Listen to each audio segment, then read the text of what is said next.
Welcome to the fourth in a series of online mock divorce mediation programs. Today's players will be Cindy Wilson, Corinne DeStefano, and Ken Gilmore. I'll let them introduce themselves shortly. The role play will last 20 to 30 minutes. When it concludes, you'll be able to ask questions by raising your hand. Cindy, will you please introduce yourself first? And when introductions are done, you can start the role play. All right, good afternoon. I'm Cindy Wilson. I am an attorney. I have a practice in Chatham, and I'm also a mediator and a collaboratively trained attorney. Corinne? I'm Corinne DeStefano. I'm an attorney in Chatham. I'm a family law mediator and a collaborative divorce attorney. Ken Gilmore. I'm a CDFA mediator, collaboratively trained, and I have a background in accounting and economics. Okay, so for purposes of our mock divorce trial mediation this morning, we're going to have Ken and Corinne here, and we're going to use their names. And so good afternoon, Ken and Corinne. How are you guys doing? I I'm doing well, Cindy. How are you? I'm good. I'm good. I guess we'll find out. Well, before we get started for today, I just want to make sure that since our last session, which was our first session, that nothing has changed or there's been no emergent issues that have arisen since then. How about that? Everything okay? Yeah, no emergent issues. Not really. No, not good. Really. I looked at the numbers, and I think we need to make some changes. Okay. All right. Well, that's where we were going to start with today. So just to make sure we're clear, I just want to go through some of the straightforward facts to make sure I haven't missed anything. So you're both in your mid-40s and you're both in good health and you both have BA degrees. This is a 12-year marriage and you have 2 children, age 6 and 10. And Ken, you earn about $172,000 plus an average bonus of about $40,000. And last year, your income came to about $215,000 in total. Corinne, you're a nurse, and you have earned $75,000 at your highest point, but you haven't worked in 7 years. And you have not kept up on your nursing credentialing. And so one of your bits of homework last time was to determine what could happen with the credentialing so that you might be able to come back up to speed and what kind of income we might expect from you. We walked through the home values, and I pulled together a spreadsheet, which I'll share with you in a few minutes. That shows all of the assets and what we discussed in terms of the valuation. And what I'm hearing now, Ken, is that you may have a different perspective on what these values may be, and we'll get there. And we also worked on some budgets last week. We decided that if Corinne stays in the home, we know what the mortgage amount would be in that scenario. And so her monthly budget would be about $9,000. If she leaves the house, the mortgage in a new house or rent will probably increase her budget by $1,000 a month, somewhere in that ballpark. And Ken, we have your projected budget to be about $8,000. So from there, I think what we should start with is going into the assets scenario. So let me share my screen with you guys. And let me make sure I get it right. Okay, can you guys see my screen? Yes. Let me interrupt for a minute, Cindy. Ken, Is it your working? the volume on your microphone is very low, and a few people have commented about it. Could you turn up the volume, please? Gotcha. Okay, thank you. That's very good.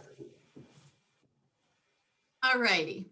So last when we met, we went through some of these assets and we assigned some values to them.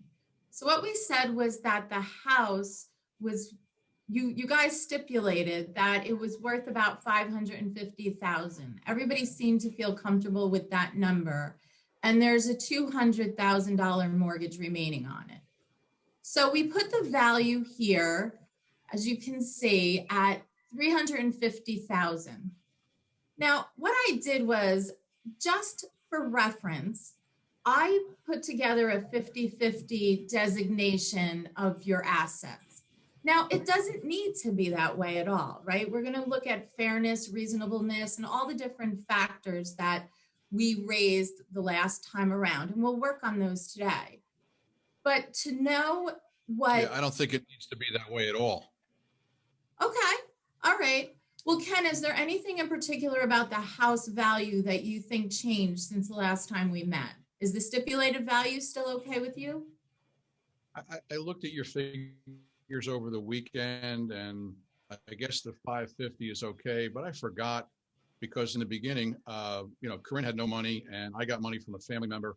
So we got a $200,000 house, of which I got 40,000, which is 20%. So I think I've got to get whatever it comes out to. I got to get an extra 40,000. Ken, you're breaking up. A contribution that really it Carl, shouldn't be the 40,000 I got from my family member. Right, but that became a marital gift when we got married. That's what I'm told. So we're talking about a $40,000 loan. Is that what I'm talking? Yeah, the family loan of 40,000. But it wasn't a loan. We never signed any loan documents. Okay, so there's 40,000, and Ken, do you have any loan documents for that? In your closing documents, was there anything that may have indicated that your family was giving you this money? That's how we got the house. Well, it might have been a gift letter you had to give to the bank, but it wasn't a loan document we signed. What about, is there anything, when you're calling it a loan, were there any terms of repayment? It was probably a family transfer of 40,000 to help us get the house. Simple as that. So it was a gift. Okay. All right. So we know that right now 40,000 is in question. So Ken, if I'm hearing you correctly, you have some sort of expectation of repayment to your parents. Is that right?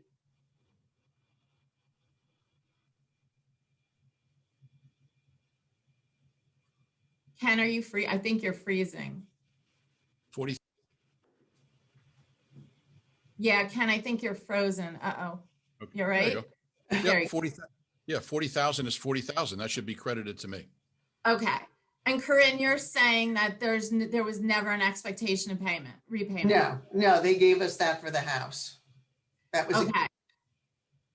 And exactly when was the house purchased in relation to your marriage?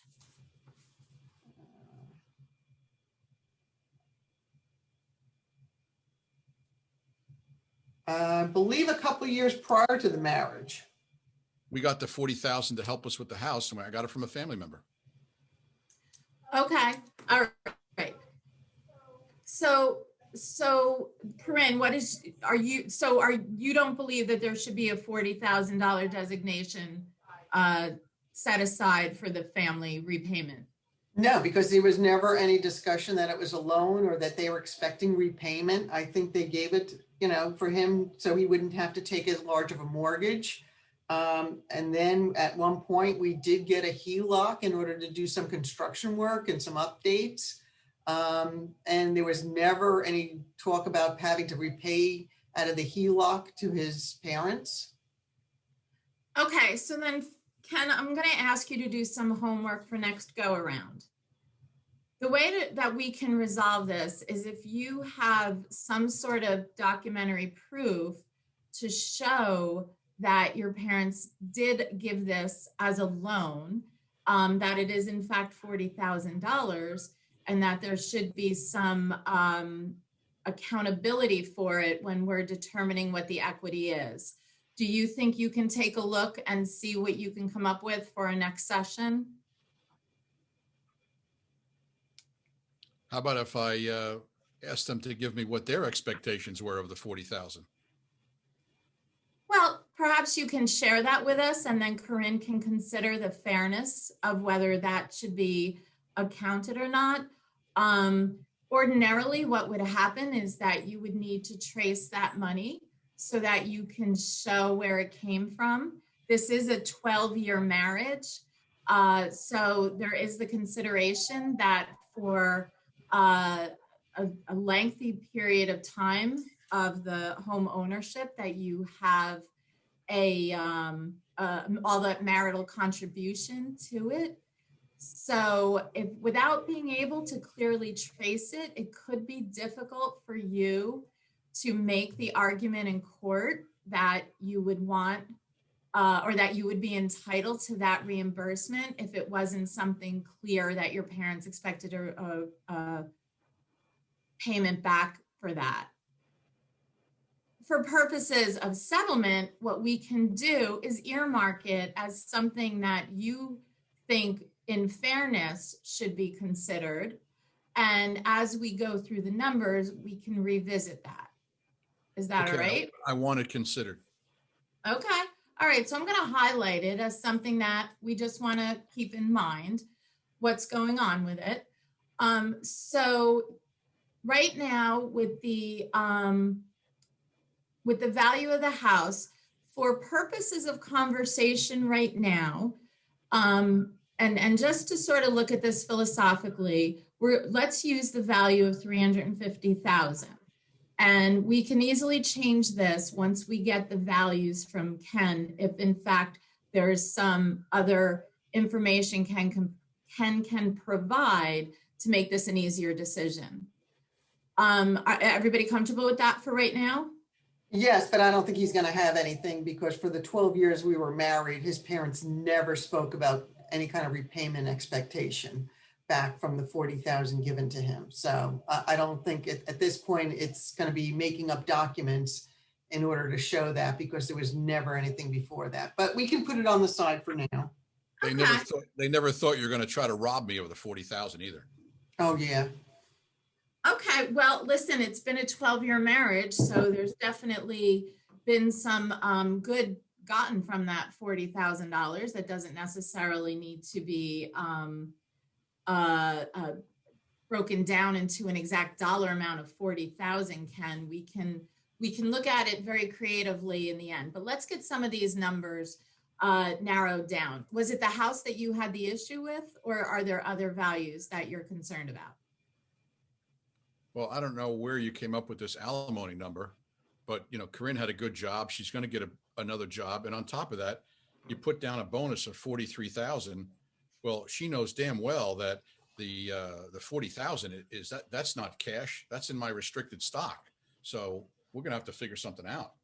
Okay. But the bonus, wait a minute, you got cash bonus. It wasn't all in restrictive stock. Well, they counted everything in at 43,000 in the bonus. I only get half of that in cash. The other half is in stock, and I can't do anything with that for 3 years. Okay, so we could talk about that. Right. So we have to get the vesting schedule. And when we walked through the property, and we were looking at all of your assets and liabilities, that must have been an oversight on your part that we don't have the stocks listed on here. Right, because that's an asset too. You've got restricted stocks that I'm going to have an interest in. Okay, so we're going to add those on here now. And Ken, I'm adding to your homework that we need to get the plan documents or the vesting schedule for the restricted stock. Do you know if any of them are vested yet? Well, as an insider, I can only get her the money even if we were to sell them, because I have to go into my 10B5 plan in order to sell the stock. So we're just going to have to work on that. She can't get that money. Well, let's get the documents first. These were all earned during the marriage. Is that right? Yes. Okay, so they're definitely going to go into the marital pot. And when we see what the vesting schedule is, 3 years, 5 years, I've recently seen a 6-year one, then we're gonna be able to determine what's vested now. And for those that aren't vested yet, we could potentially set up what we call a Callahan trust or a trust, constructive trust, where when Ken is ready and entitled to act on those stocks, then he does it with Corinne, you in mind, and he works at your direction. All right. But we don't know what's in there yet. So let's get that information from you, Ken. Is that all right? Can you get that information into our Dropbox as soon as possible so we can look through that and find out what's going on? I have the schedule. Perfect. Okay. So then we added something new, and we don't know exactly what that value is, but we'll get there. All right. So right now we also have 2 checking accounts, two savings account, and then this special checking here that you guys were using to pay certain expenses. Together, you have about $230,000 in cash accounts, right? So if we divvied that up, it'd be $115,000 each. I do this to share with you that there's cash available for one person or the other when you want to trade certain things. Like, for instance, Corinne, you were interested in looking at whether you could buy him out of the house. Right. When you refinance to purchase it from him, you could do a blend of some of these dollars coupled with maybe taking out a little bit more than the 200,000 fair market equity that the mortgage to refinance. Right. And I was thinking about that, but I'm still going to need some money, because if I'm not working until I get my recertifications for my nursing, I've got to take that into account. I've also got to take into account, when I do go back to work, childcare. That's right. And on the job I get. I mean, if I get back into the hospital, we're talking about 12-hour shifts that are really 15-hour I shifts. think you should get a job Am now I going to be while doing you're getting day recertified. shifts? Am I going to do night shifts? I've got to have someone available. Is that going to be an au pair? Is that going to be a nanny? You know, how is that cost going to work? All right, all very valid concerns, and probably something that really makes you anxious and eager to figure out what's going to be happening here. So let's look. So we know that cash flow for you is going to be an issue, and I'm sure for Ken also. If we look at the retirement assets, we're just going to take a quick look at these. You know, you're each going to pretty much end up with 190,000. And we talked about last time how those get divided via quadro. Yeah, I think you're wrong. Cindy, I think you're wrong, because I worked before we got married. So I got to get some credit for that too, just like the house. Well, I think we did. I think Cindy took into account, these are the marital portions. You had some higher numbers, and those were the premarital. Cindy told us these were the marital portions that we gave to her. That was my understanding, Ken, that this should be just the marital portion. And when the quadro is drafted for the one that contains the premarital share, the plan administrator will segregate those funds out so that Corinne will only get half of what she's entitled to through the marriage. And remember, these, especially in the retirement assets, just like your stock, these are variable values here, right? They're going to continue to fluctuate and change. So we're talking ballparks, you know, pretty close ballpark, but still we're talking about ballpark values here, right? So if we have those, we're gonna carve out the marital portion. We know that they're there. I didn't put them on this spreadsheet, but then what I want to do, if it's okay with everybody, is then shift over to address some of Corinne's concerns about the alimony and how that's going to work. So last time we talked about thinking about the imputation of income and whether what Corinne has to do for her credentialing, right? So Right now, Right. she cannot work as a nurse. But Corinne, you were going to do some homework on that. What do you have? Right, so it depends on what I'm gonna do. I mean, I can go back and try to get a nurse practitioner and then try to get a job either in a hospital as a nurse practitioner or in a private practice. Part of the consideration is my hours and how is that going to affect my time with the children? Because if I'm working nights at a hospital, that really screws you up, and that can be for a year or two, even more, before you get switched to a day shift. Private practice, working a nurse in a private practice is going to be less than we're earning what I can at a hospital. Maybe I can look and see if I can get into some of those surgical centers because that's more of a daytime job. I don't know what they're going to need as a credentialing, but I can check that out. But that's all kind of come into my understanding of where I can look for a job. The other thing, if I work for a hospital, it's 3 days a week, but it may not be 3 consecutive days. It could be weekends. I don't know my schedule because you make your schedule about a month and a half out.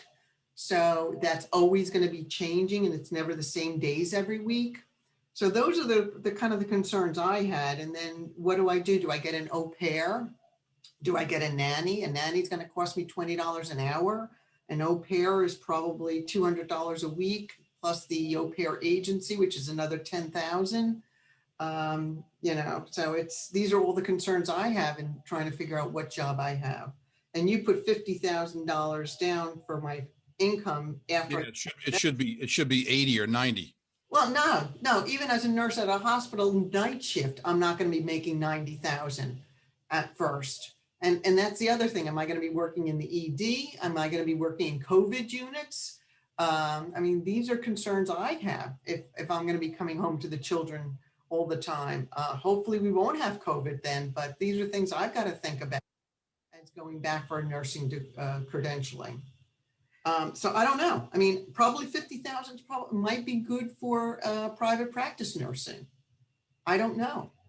So Corinne, let me ask you, how long do you think it would be before you need to be that you would be able to be in any of these settings? I would think 12 to 18 months to get all the credentialing, depending on what I need, depending on what setting I'm going into. I have to see what availability is, how are they, maybe I need to go to a headhunter to see, where I can get jobs.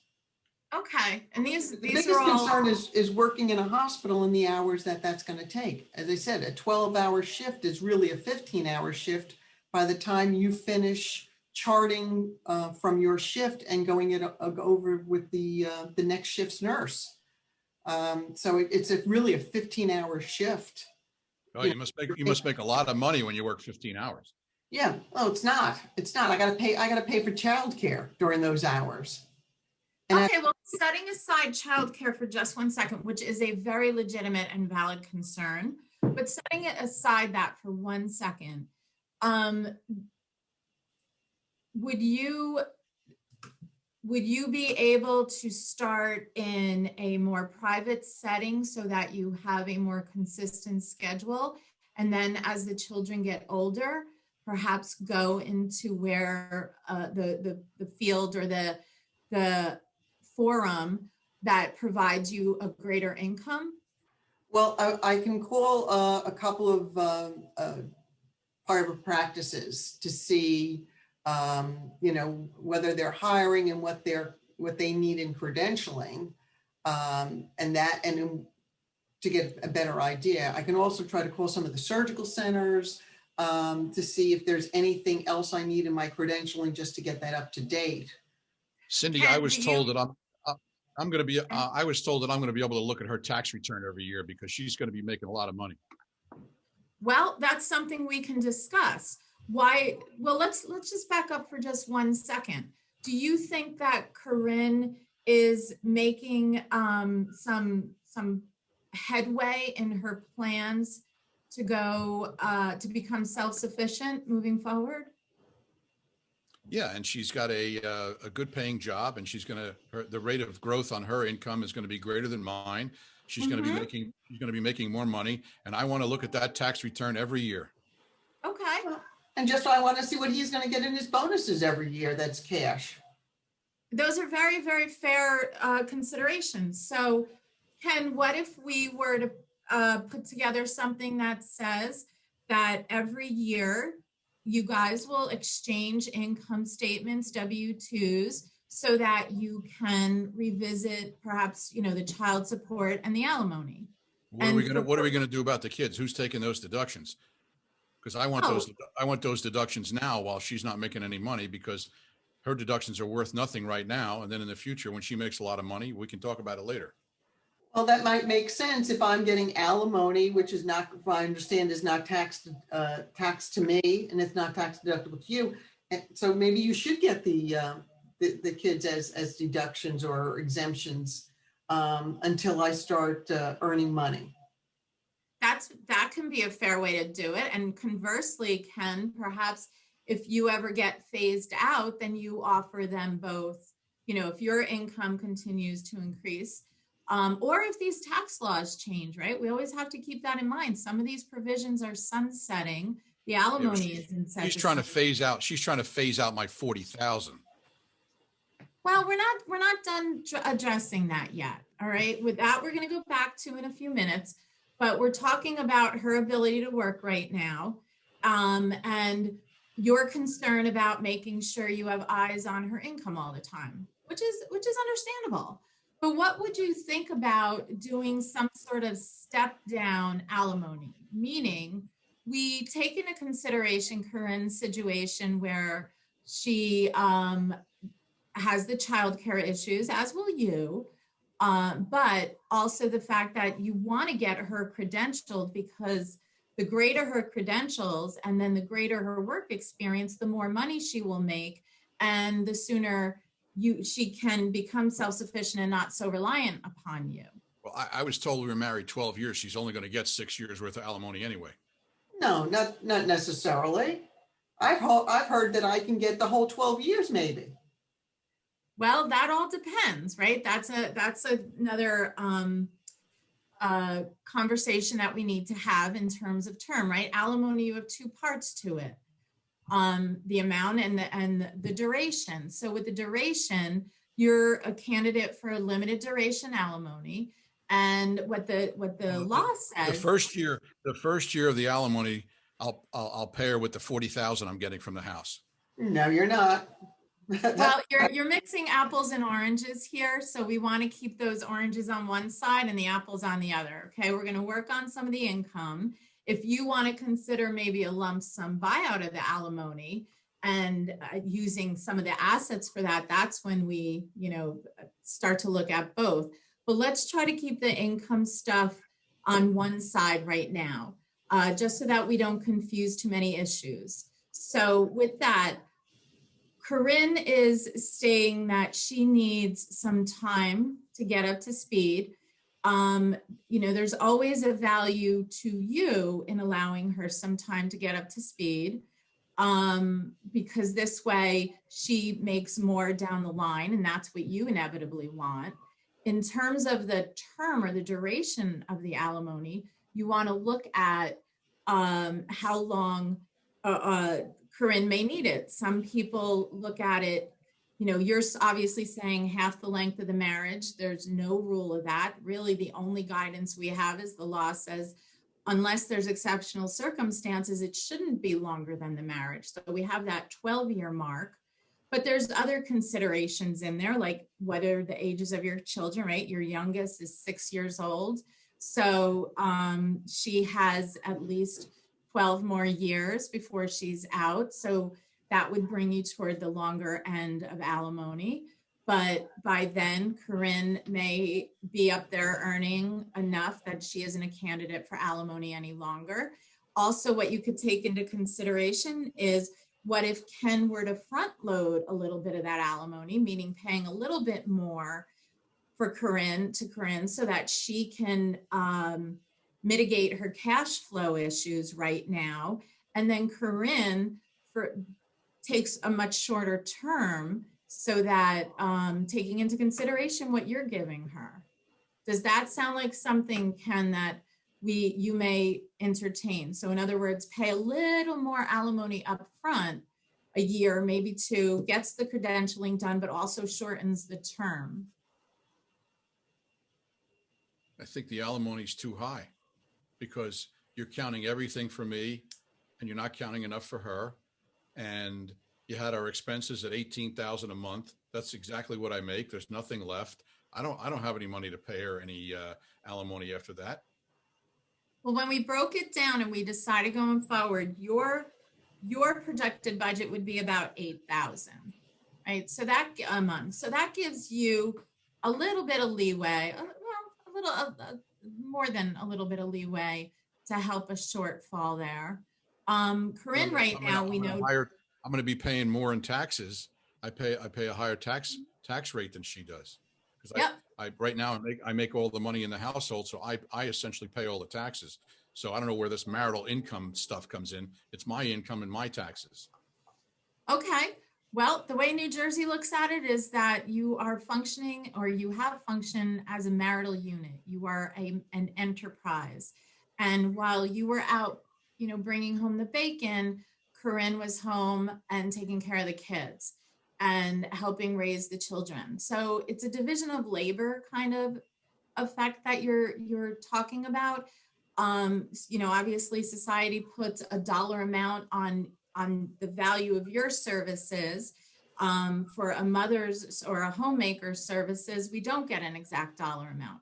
But Corinne, to her benefit, has mentioned that, or has acknowledged that she needs to go out and now work and help contribute to her own expenses. So that's good that she's acknowledged that. Ken, just circling back, are you amenable to paying a little bit more alimony in the beginning and doing a step down? And what we could do is we can apply a formula. Well, let's put some dollars to this. I'm going to share my I don't know what again. Go ahead, Ken. I'm sorry I interrupted you. Yeah, but what's the cost of all this training? What is the cost of all this training? What is it? Where's the invoices?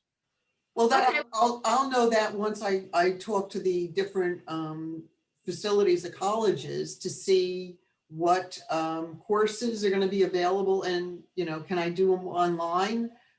Right now, I think at least for this semester, everything's online. I don't know if it's going to go back to in class comes the fall in order to get those credentialing. I really will look into the nurse practitioner, because I think that will give me a greater selling point to private practices, which will give me more of a daytime job and steadier hours going forward with the kids. But Cindy, I know you put in that my budget's going to be $9,000 a month. That doesn't include the childcare cost when I do go back to work, and that's going to skyrocket. So I don't know how that's going to affect my budget moving forward. Okay, well, that is because it's work-related childcare. That's an expense that you're going to share. And once we figure out what the alimony is, what we're going to do is the alimony that Ken pays you shifts the income from him to you. And then we're going to be able to determine what is your proportion of income, what's yours, what's his. And that's how you're going to then be responsible to pay for work-related childcare. It's not so Cindy, you're telling me that he's going to have to contribute to the cost of all the childcare for me to go back to work. As long as it's work-related, yeah. And you guys are going to want to agree on who's caring for your children. So Ken will have a bit of a say or he'll be invested, let's say, in the process.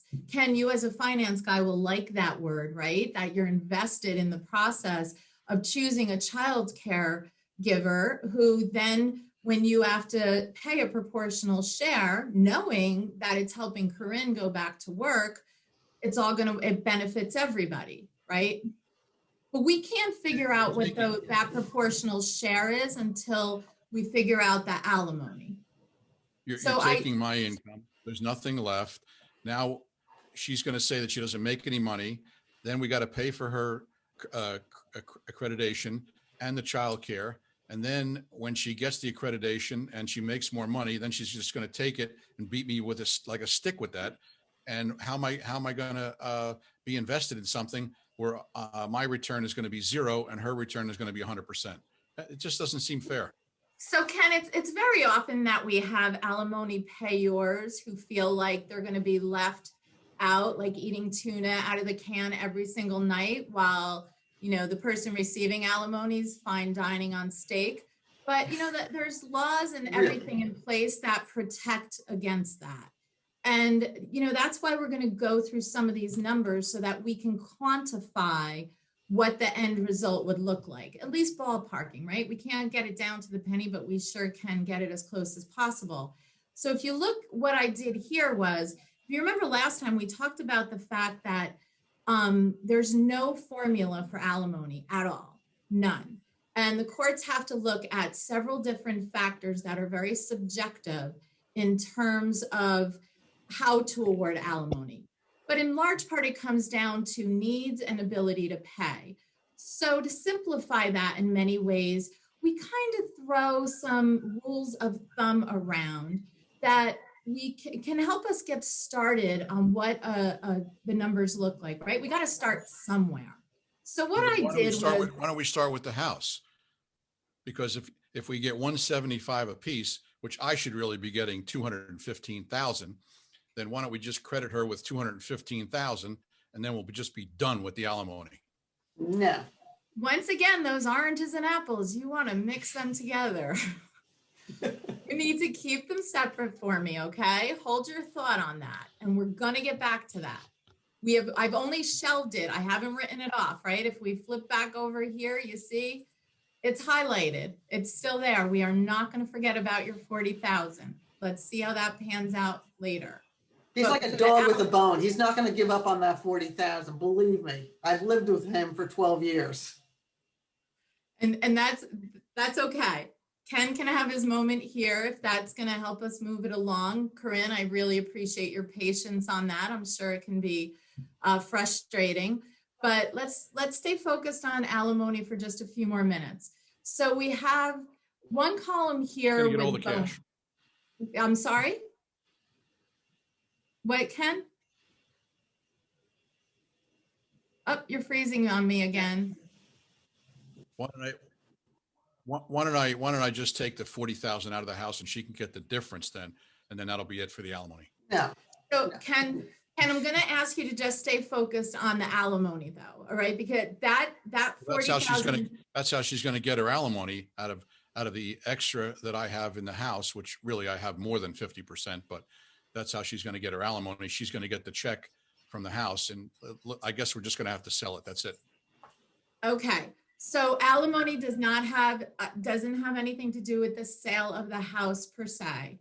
That you're mixing. We're going to stay focused on the alimony. I think where you're bringing in the 40,000 or the payment on the house, that's you're looking at your assets, right? That is what you guys own. The alimony is based on income. So we're going to look at just the income on that part of it. So if you could give me just 2 minutes to go over the spreadsheet that's here, you can see where that's going to come from, right? And what we're mostly concerned about are cash flow issues.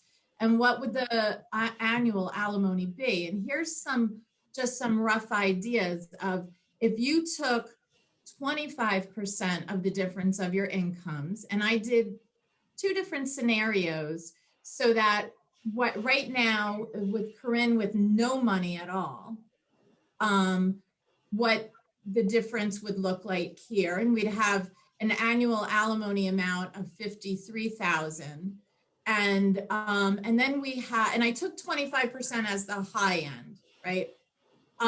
This we can change, and I have the formula in there so we can look at what 21% would be and move these numbers around so that we can do it with the budget. Carl, we're done? Yeah, I think we need to end now, so there's some time for questions. Let me make a few comments first. Using a spreadsheet, I think, is really very helpful. One person said that the numbers are really small on the spreadsheet and they couldn't see them, but Oh, sorry about that. well, no, but if you go up to view, hold on, it's gone. But there is a place at the top of the screen that's called new option. Right. And when you're screen sharing, that allows you to increase the size of the zoom. So you can go to 100, 150% or whatever, so that when you're looking at that spreadsheet at home or wherever you are, you can make it so it's visible to you. You might want to mention that to your clients when they are looking at it, so they're not looking at something that's really teeny. Anyway, that's just a hint. So that was really very useful. When you were going along, I thought you did not get bogged down in some of these things like the $40,000. And, you told Ken, this is really homework, it's got to go. I mean, he's like a dog with a bone. He was coming back after that. But he would try to lead you from, okay, we're an equitable distribution, to alimony, to child support. Was it your plan to sort of follow him going there? Or was it to stay always on equitable distribution? Or what was your plan here? So my plan was to hit the equitable distribution. So when we had talked previously in preparing for this, Corinne was someone who didn't understand finances and that. So I just wanted to touch on the equitable distribution part to show, give a sense of what would happen with all of that. But because Ken was kind of beating the drum on the 40,000, I thought maybe we would move over to the alimony side to refocus that until next time he would come back and he would either have the data or not have the data that he needed. So if we moved over to alimony and then also like look at the retirement stuff, just get him off that topic. Okay. You made some specific suggestions about like a step down alimony. That wasn't suggested by Ken or Corinne. That was just your suggestion, right? Yeah. Why did you throw it out without anyone else mentioning it? Because I often find that outside, when you're in mediation and the parties come in, they think very rigidly and they think that it has to be X. I'm going to get X alimony. That's what it's going to be done with it. But what I was hoping to nuance is the fact that early on, Corinne's going to need more to get back into the working world. And, he could be short-sighted and force her out into the working world immediately, and she's going to be kind of stagnant. But if he played his cards the right way and gave her a little time, in the long run, he would financially benefit from that because her income will rise. She'll have a better income and we can get his alimony down. So that's where I was trying to introduce the concept and then show it on the spreadsheet how the dollars would matter. And then in my own practices, what I would do from here is I have it as year 2 and going forward. I would throw in there, like, we can do, an 8-year step down. We can do a step down every 3 years, something like that, depending on what the party's needs are. And just a suggestion, I always say, it doesn't have to be this way. Sometimes it circles back to, plain Jane one shot. But you thought that was something that Ken would want. Yeah. As opposed to waiting for him to say, well, gee, my problem is I need more money up front, or I need whatever. Okay, I got you. Okay, so let's open this up to questions. And if anyone wants to ask a question, Risa, unmute yourself and ask your question. Risa, you have to unmute. I don't have a question. Oh, you, well, Cats. then lower your Sorry. hand. Okay. I think Cindy- Anju, I will say, I thought Cindy did a terrific job because this was a very contentious couple. And she really tamped it down. So kudos. Thank you. Thanks. Anju,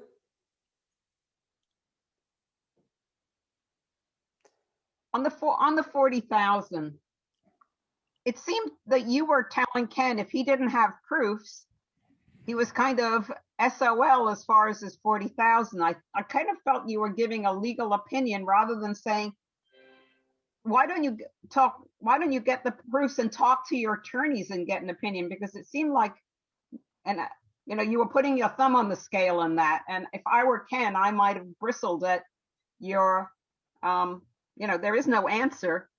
And he's so bristly himself that he was bristling. Yeah. So for that, I was just thinking, get the documentation, because sometimes, if you just bring in the closing document, it's on there, and then there doesn't need to be a lot of consideration. But this is a gray area in here, because if in fact it wasn't a loan, then he would have a difficult time showing the 40,000. And if I had more of the documentation, then, or that there's no documentation, that's when I would say, well, listen, here's the different ways the court could look at it. But that's the thing is, you're acting like a judge saying this is what the court would say. Are you giving legal opinions rather than telling them to get a legal opinion? Because I think, please take it this the way I'm intending it, that there is information, but if I was sitting in Ken's chair, I would have felt like you had made a legal opinion against me, and I would have rather had each of the clients get that from their attorneys, because it seems like you were ruling against him. Okay, so let me comment on this, because I don't think I do not agree with you, Anju, because I think one of our roles is to either bring certainty or uncertainty. And if there's no documentation, that is bringing uncertainty to about the $40,000. It just obviously makes a much harder issue. If he brought in documents that said, yes, it's a loan, okay, if there's more certainty. It's only information gathering and nothing more than that. So I don't see that there's any opinion in it, or I don't see why someone would get upset about it. That's something I would routinely do, just because I have this saying, uncertainty is the friend of the mediator. I'm not suggesting that you shouldn't, but quite frankly, in a lot of these family loans, and even if they are loans, they're loans somewhat contingent on the idea that people would continue to be married. There isn't documents. So I'm just saying that from what I was sensing, and this is just my personal feeling, that having kind of too much knowledge as the mediator felt like an opinion. That's all. That was just my personal feeling. Okay, and let me just clarify, when I say I would go into what a court would do, I don't mean a judgment. I mean, well, these are the factors the court's going to look at. Are there documents? How long was the marriage? There was also a HELOC. She says it was a gift to the marriage. What were the intentions behind it? So that's where, when I say, I would never, ever say, if you go in, a court's going to do this, because we know in New Jersey, you don't even know what one judge from another is going to do. It's the beauty of being here. So I would just tell them what they want to consider. And then I would try to lead them down a fairness after, if he fails to show the documents, but he does show there was 40,000, I would try to extract from both of them, where would the fairness lie in here? Like maybe Corinne could find 20,000 is fair, that he gets an offset, and then he gives her another year of alimony at the end, something like that, to start to, once you try to figure out exactly where they all sit on these issues. And clearly this 40,000 was very important to Ken. And I didn't think Corinne was ready to dispose of it yet. I wanted to bring in, like, enlarge in the pie, to bring in other things that then allow them to negotiate. So Ken could be happy with his 40,000 and Corinne could get some more alimony because she needs it. And she's so worried about the work-related childcare. So like kind of hitting objectives versus narrowing it down to, okay, Ken, give Corinne, or Corinne, give Ken $20,000. No, I didn't think that was going to resolve it. Ken, did you feel like that there was no opinion in that?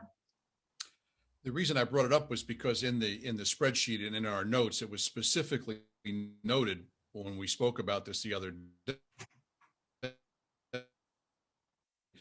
that it was a loan. Yeah. Did come from a member of my family. It come across a lot.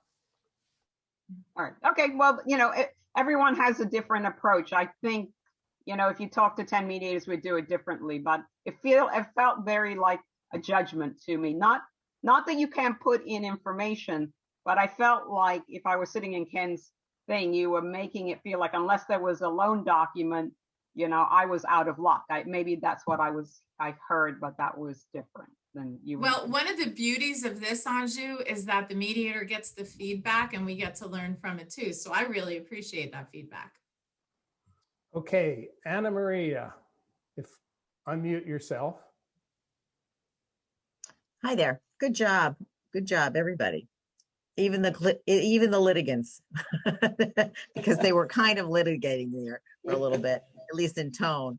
So I wanted to say, I think it's sometimes a good idea to give a sense rather, of what attorneys might say. It doesn't have to be that you're giving a legal opinion. You might say, though, that your attorney might say this, your attorney might say that.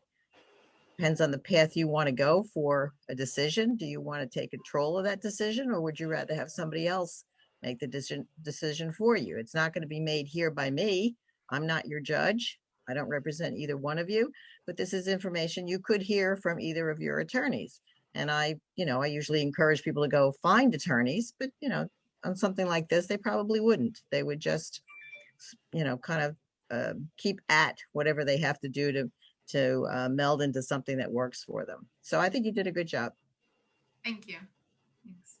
Any other questions? And while anyone else is raising their hands, I don't see anything. Okay, one thing I thought that was really good, Cindy, is that you come across as very likable. You were in control, but you were not hard in control. You know what I mean? You handled, I thought, very nicely, went from person to person. When you wanted to defer something, put it aside, you did it, and did it all very softly. And I thought it really came across well. And I think that's important for a mediator to do it that way. Okay, Diana, unmute yourself and ask your question. I have a very similar case right now, and the wife is not working, 17-year marriage, and the husband's convinced that she just isn't going to go to work, and she refuses to admit that she'll go to work. They have a 7-year-old daughter. And at what point, and from your experience, would a minimum wage income be imputed to the wife?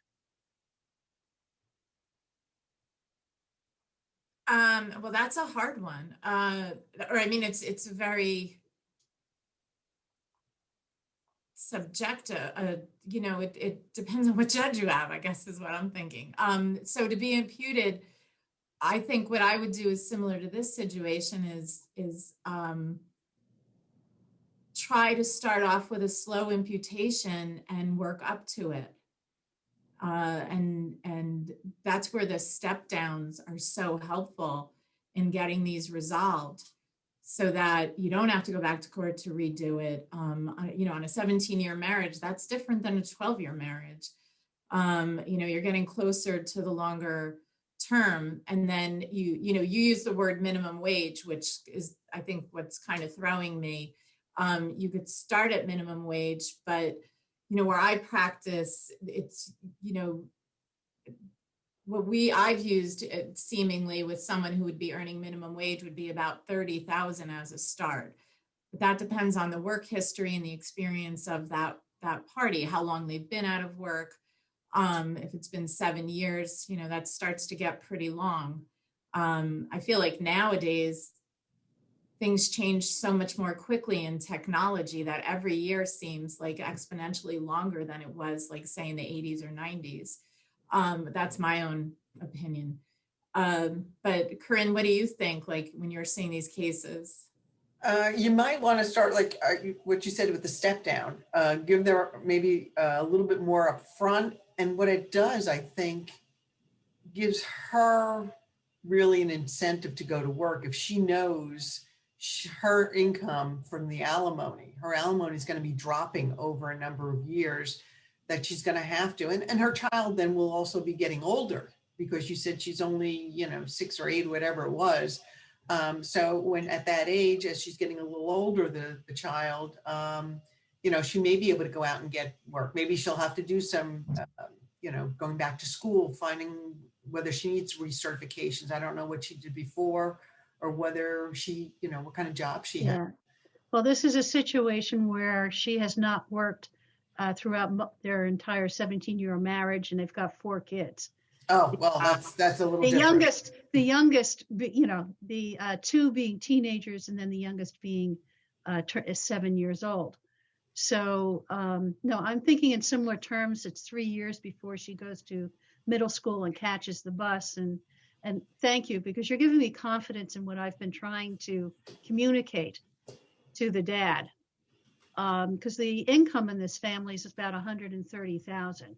And it's all the dad. So it's not as if there's any money with 4 kids and college pending for frills, et cetera. It's a very tight budget. Yeah. But 4 thank kids, you. that's a lot. Yeah. Yeah. Yeah. And especially with the younger one, if she's even if she would go back and get some kind of a minimum wage job, her childcare could eat into whatever she might earn in the beginning. Yeah, well, he's planning to live within walking distance so they can share on child care. Okay, So that helps. that I've managed to get over that hurdle. But once again, it's a matter of dad's always controlled the finances, and is also looking to purchase a home for himself.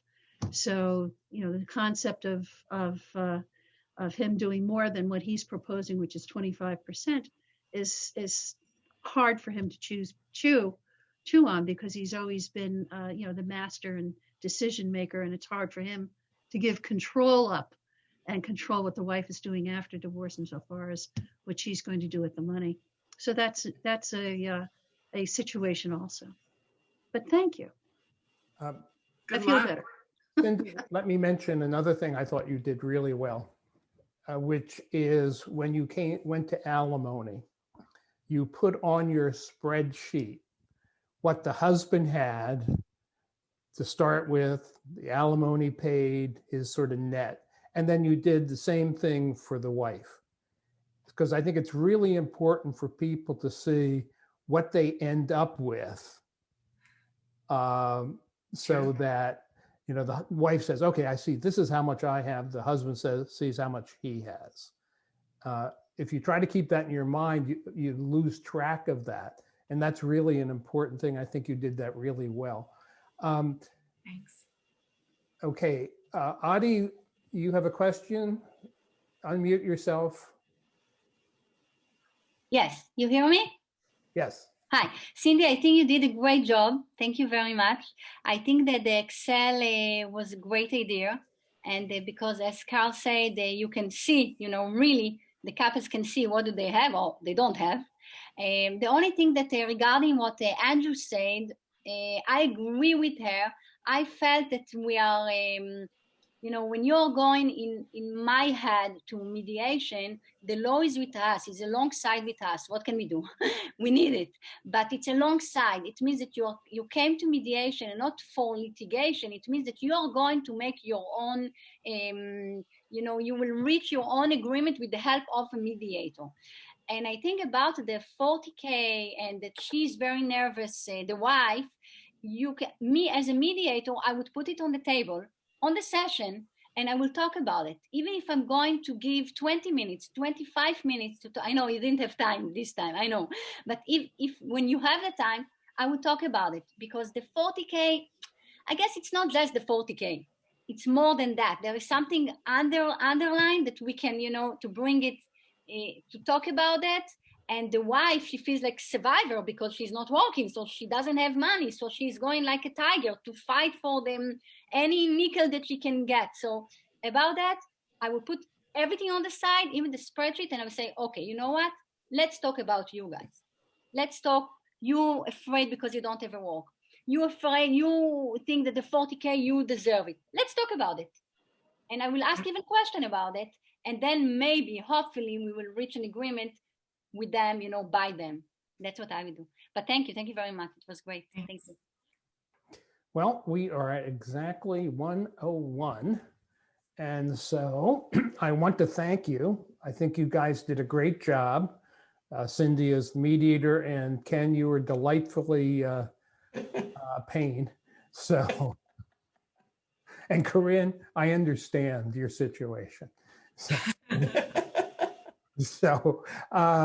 thank you very much. And let's see, what do we have coming up next? Next Monday, we have another CLE webinar, and it's going to be on more difficult issues and on parenting. And let's see, the week after that, on the 9th, I think when is it, the 9th, whatever. The week after that, on a Tuesday, we have the second part of the cultural competency program, and that's on civil mediation. And the one after that, we have another Tech Time with Lawrence and Carl. So we're going to have 3 webinars this month or in March, and we hope you will all be there. Thank you again. It was really very good job from all of you. I hope you enjoyed it. Had a lot of fun, Carl. Take care. Take care.